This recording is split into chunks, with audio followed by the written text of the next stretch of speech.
जोंनि गोसो गोरबोनिफ्राय बयनिसिमबो खुलुमनाय थाबाय आरो लोगोसेनो खौरां बुथुमगिरिफोरनिसिमबो साबायखर बावनाय थाबाय। बावैसो साननैनि सिगां जिथु ससियेल मिडियायाव जा बिथां गबिन्द सार बिथांनि जिथु दावराव दावसि ससियेल मिडियायाव ओंखारबाय थादों बिनि सोमोन्दै जोङो फंनैसो बुंनो थाखाय दिनै बे ओंखारबोनाय जाबाय। गबिन्द सारखौ दिनै ससियेल मिडियायाव जों नुनो मोनदों जे गोबाङानो गोबां बाथ्रा दिनै बिथांखौ सोंखारिदों। नाथाय बिथाङाबो सासे दिनै 1986नि 3 अक्ट'बराव जेब्ला NDFB बा बै समाव BSF मोन बे जोनोम जानाय समनिफ्रायनो बिथाङाबो दिनै दंमोन।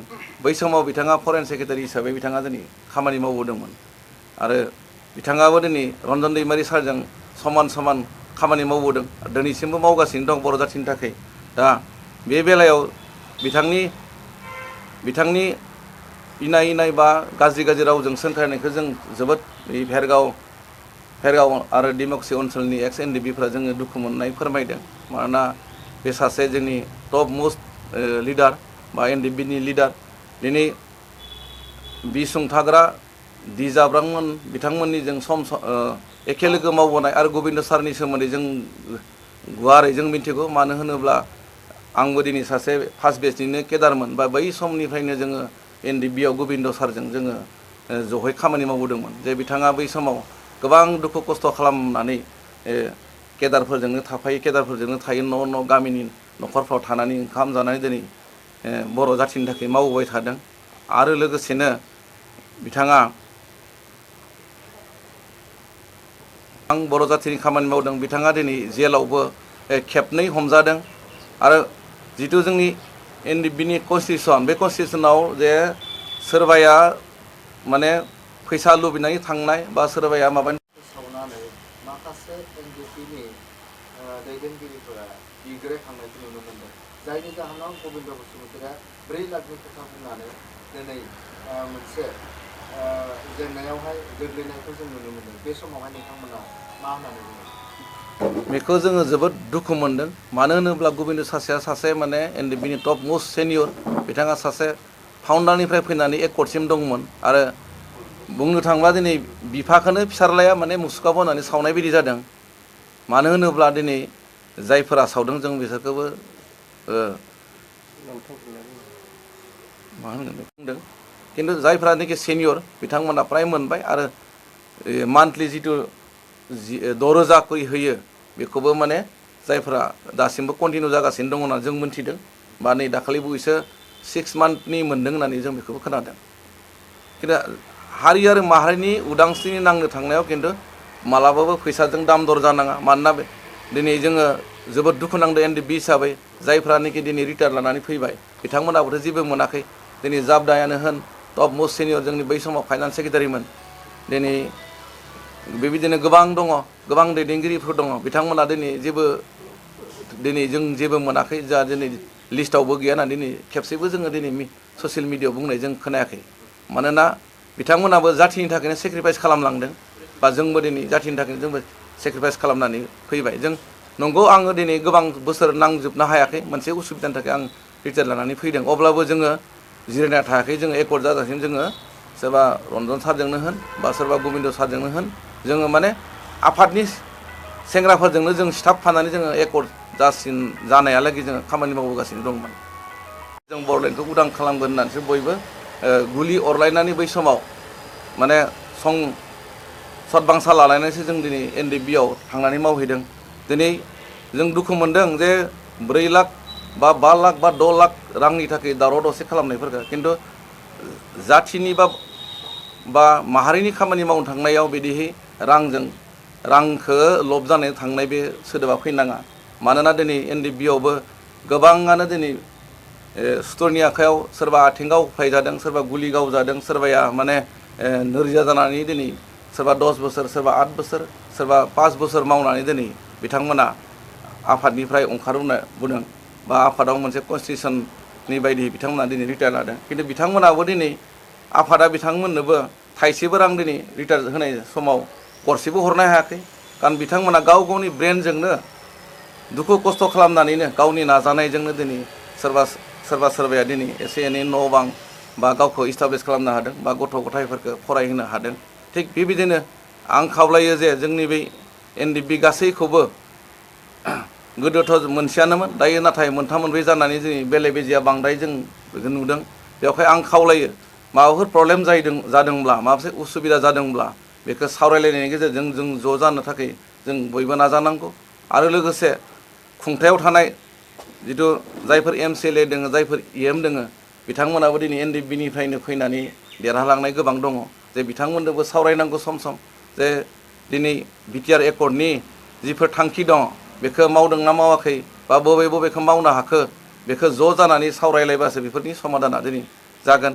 आरो लोगोसे जों खावलायदों जे जायफ्रा जोबथेसालियाव दङ बिथांमोनखौबो जों थाबैनो जे जेलनिफ्राय दिहुननाय बेबस्थाखौ खालामनांगौ। जायफोर सरकार बा खुंथाय गोहोआव दङ, जेरै जों शिब सार बा गबिन्द सार बा फेरेंगा होनोब्ला दिनै बिथांनि गबिन्द सारनि दैदेननायावनो दिनै बिथांमोनाबो दिनै गोबां बर' जाथिनि आरो NDFBनि खामानि मावबोदोंमोन। बेवहाय बेबायदि सावनायखौ जोङो जोबोद भेरगाव आरो डिमाकुसिनि NDFBफ्रा जोबोद दुखु आरो लाजिनायमोन, आरो बे बर' माहारिनि थाखाय जोबोद लाजिथावथाव। बिथांमोन बै जेलाव थानाय गासै सोद्रोमाफोरखौबो माने बर'नायनि बेबस्थाखौ थाबैनो खालामगोन होननानै जोङो दिनैनि बे मिडियानि गेजेरजों खावलायहरनाय थाबाय। लोगोसेनो गबिन्द सारनि हेंथायै जिथु न' लुनायनि खोथा बुंदों, बियो बै समाव जेब्ला आं NDFBआव हाबनानै बोसोरनै बोसोरथाम थांनाय समाव जेब्ला गबिन्द सारा अवान्टेड जादोंमोन, बै समाव बिथाङा बै सिगाङावनो साख्रि दंखायोमोन। बिथाङा सासे माने बै समाव गबिन्द सारा फरेन सेक्रेटारिमोन आरो हेक्टरसन मसाहारिया बिथाङा हम सेक्रेटारिमोन। बिथांमोना टिचार साख्रि मावखायोमोन आरो बे साख्रि मावनानै बिथांमोना गभर्नमेन्ट बेथन जाखायोमोन। बे समावनो आङो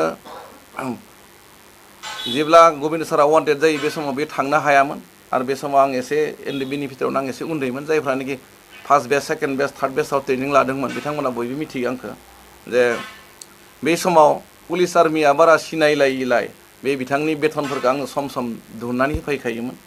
आरो थिग बिदिनो बिथाङा बै रिटायार जाजासिम हयथ' बेथनबो मोननो हागौ। आरो लोगोसे बिथाङा दिनै गावनि हाखौबो फाननानैसो बिथाङा न'खौ लुदों।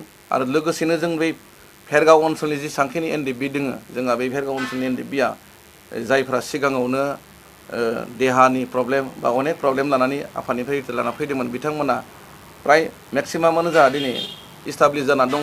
दा बिसोर सोद्रोमाफोरा जों गासैबो ज' जानानै जोङो एसे एनै रां खांलायनानै जोङो बिथांमोननो जोङो गबिन्द सारनो जों देरहानायनि उनाव जोङो एसे एनै हेल्प हैदों। बेखौ जों गोख्रों बुंनो हायो जे बिथाङा जे माबा मोनसे बिराद बबेनिफ्राय सरकारनिफ्राय लुथिनानै जे बिथाङा न' लुदों बेखौ जों फोथाया। आरो बेखौ बेक्तिगत बिदि सोरनिबा आफादनि केडारनि न' लुनाय मानाय बेखौ जोङो बुंनायफोरखौ जों बिनिफ्राय गोजानाव थानांगौ होननानै जों खावलायदों। मानोना दिनै गबिन्द सारल' नङा बा गोबां जोंनि दैदेनगिरि गोदो जोङो गुबुन गुबुन न'फ्राव जों थाबथेनानै ओंखाम जानो हायोमोन बा हाग्रा बंग्रायाव जों केम्प खालामना थादोंमोन। नाथाय सक्ति जानायनि उनाव बयहाबो माने गथ' गथाय जाबाय, बयहाबो हाबा जाबाय, बे हिसाबै जोंनो न'खौ नांखागोन।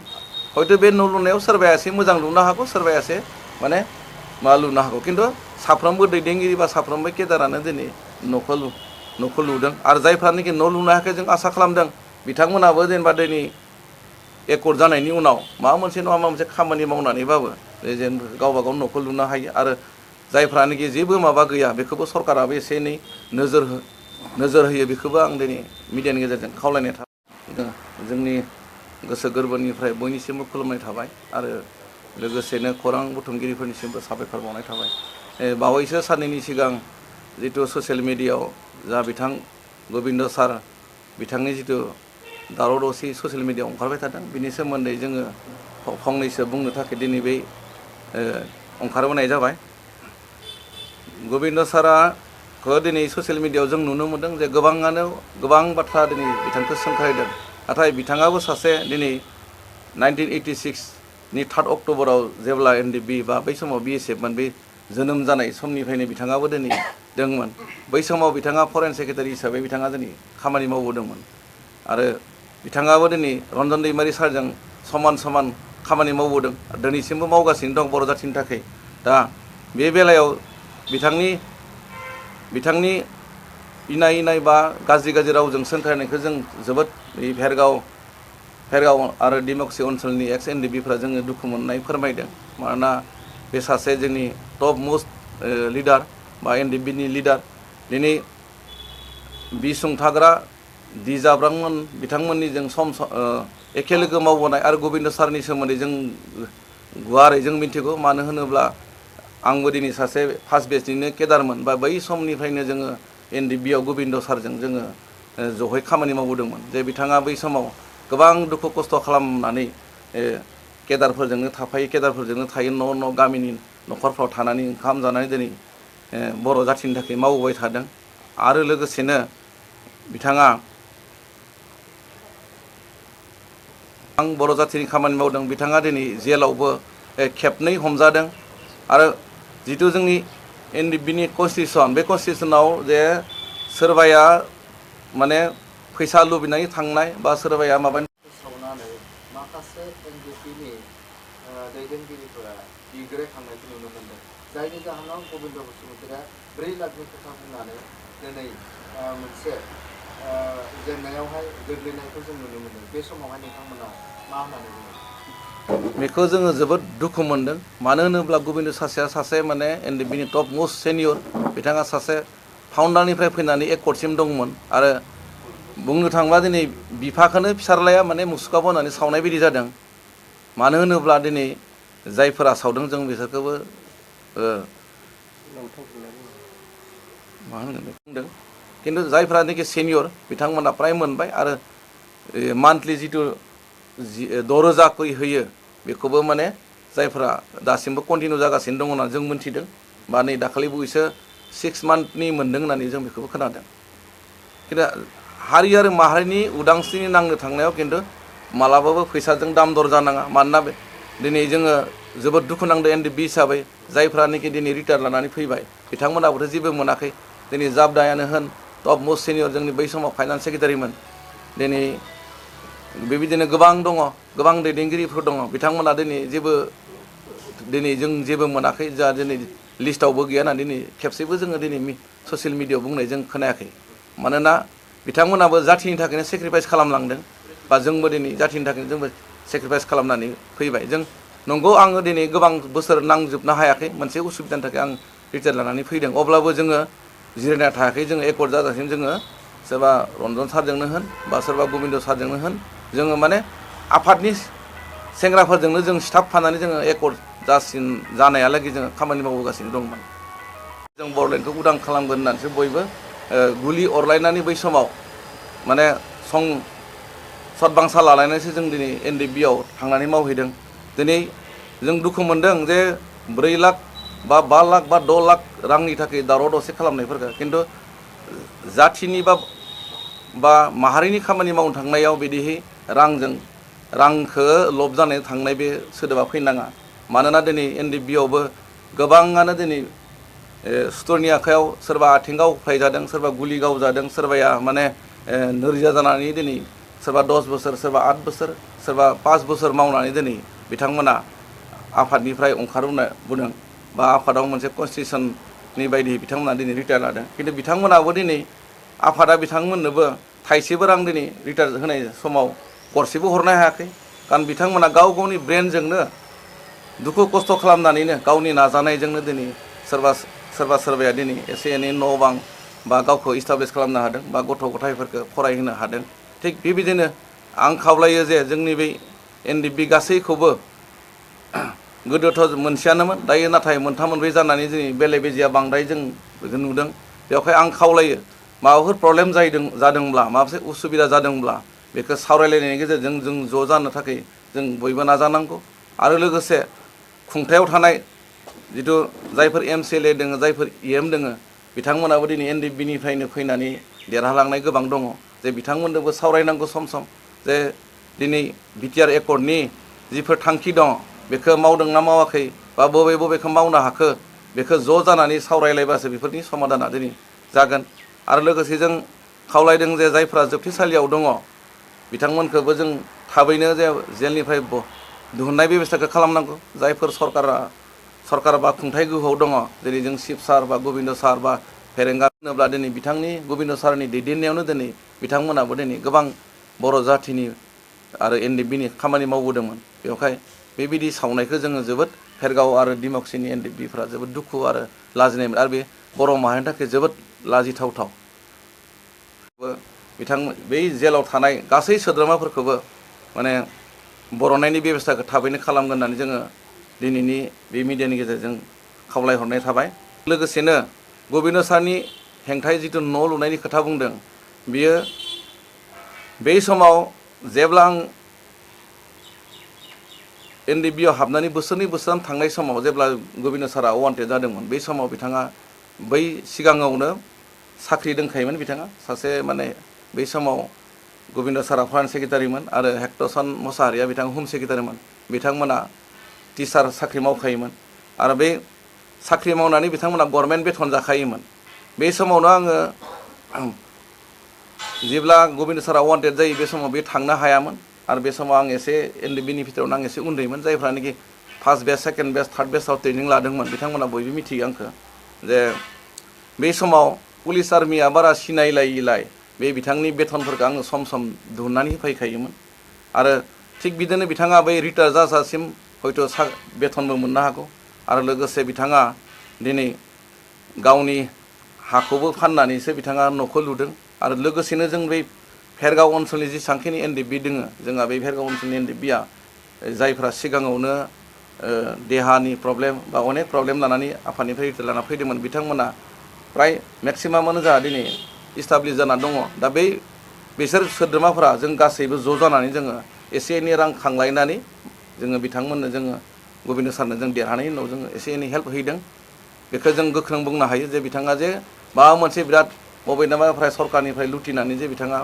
न' लुदों बेखौ जों फोथाया आरो बेखौ बेक्तिगत बिदि सोरनिबा आफादनि केदारनि न' लुनाय मानाय बेखौ जोङो बुंनायफोरखौ जों बिनिफ्राय गोजानाव थानांगौ होननानै जों खावलायदों मानोना दिनै गबिन्द सारल' नङा बा गोबां जोंनि दैदेनगिरि गोदो जोङो गुबुन गुबुन न'फोराव जों थाबथेनानै ओंखाम जानो हायोमोन बा हाग्रा बंग्रायाव जों केम्प खालामना थादोंमोन नाथाय सुक्ति जानायनि उनाव बयहाबो माने गथ' गथाय जाबाय बयहाबो हाबा जाबाय बे हिसाबै जोङो न'खौ नांखागोन हयथ' बे न' लुनायाव सोरबाया एसे मोजां लुनो हागौ सोरबाया एसे माने माबा लुनो हागौ खिन्थु साफ्रोमबो दैदेनगिरि बा साफ्रोमबो केदारानो दिनै न'खौ लुदों आरो जायफ्रानोखि न' लुनो हायाखै जों आसा खालामदों बिथांमोनाबो जेनेबा दिनै एकर्ड जानायनि उनाव माबा मोनसे नङा माबा मोनसे खामानि मावनानैबाबो जेन गावबा गाव न'खौ लुनो हायो आरो जायफ्रानोखि जेबो माबा गैया बेखौबो सरकाराबो एसे एनै नोजोर होयो बेखौबो आं दिनै मिडियानि गेजेरजों खावलायनाय थाबाय